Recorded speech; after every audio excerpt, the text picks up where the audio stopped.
اس میں اللہ تعالیٰ نے کہا یہ تھا کہ دیکھنا ایسا معاشرہ یا نظام نہ قائم ہو جائے جس میں پھر شر اڑ کر لگا کرتا ہے، کوئی بچتا ہی نہیں ہے اس سے پھر.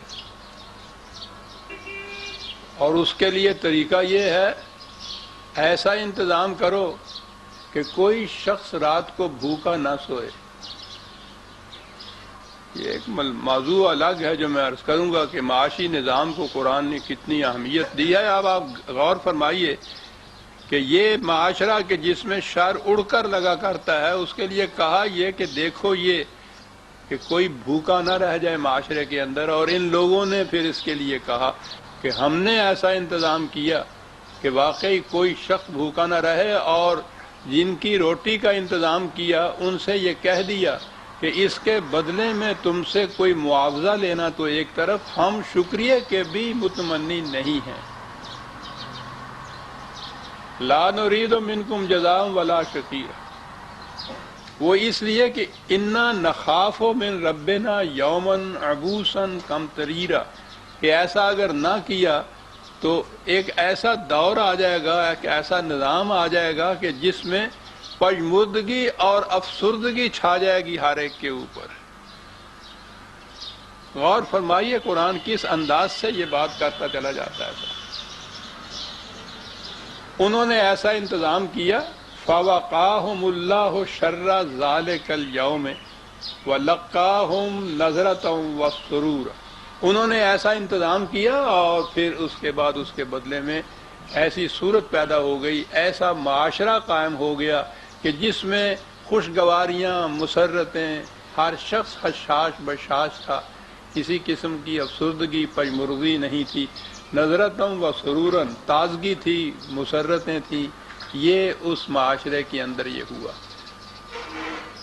تو وہ جو میں ہر بار دہراتا ہوں اسے یہ ذہن میں رکھیے کہ یہ یہاں ہی وہ معاشرہ تھا جس کے متعلق کہا تھا کہ اس کا شر اڑ کر لگ جائے گا.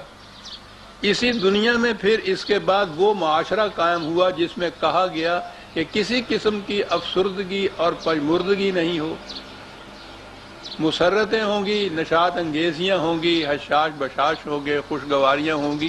یہ آپ دیکھیے کہ یہ جنت، یہ معاشرہ اس دنیا میں قائم ہو رہا ہے.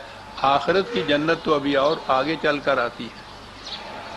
کہا کہ یہ چیز پیدا ہوئی وَجَزَاهُمْ بِمَا صَبَرُوا جَنَّةً وَحَرِيرًا. یہ نتیجہ تھا اس استقامت کا جو انہوں نے اس قسم کا معاشرہ قائم کرنے میں روا رکھی. اس کا نتیجہ یہ تھا اب یہ ہے جنت ہے وحریر.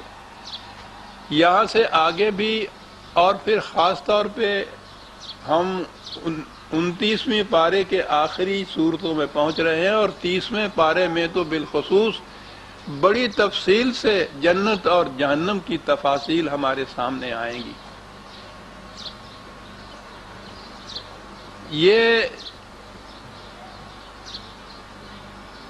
میں پھر عرض کر دوں کہ یہاں کی جنت کے بعد اخروی زندگی کی جنت اور جہنم پر ہمارا ایمان ہے، لیکن اس کے متعلق جو قرآن نے بیان کیا ہے، میں نے عرض کیا کہ اب وہ تفاصیل بڑی کثرت سے ہمارے سامنے آئیں گی. ہر بار دہرانے کی بجائے ایک چیز کو سامنے رکھ لیجئے کہ قرآن نے کہا ہے کہ جو کچھ ہم نے آخرت کی زندگی کے متعلق بتایا ہے وہ تمثیلی طور پر بتایا ہے، مثال کے طور پر وہ بتایا ہے. ان الفاظ کے لغوی معنی نہیں ہے بلکہ وہ مثال کے طور پر بتایا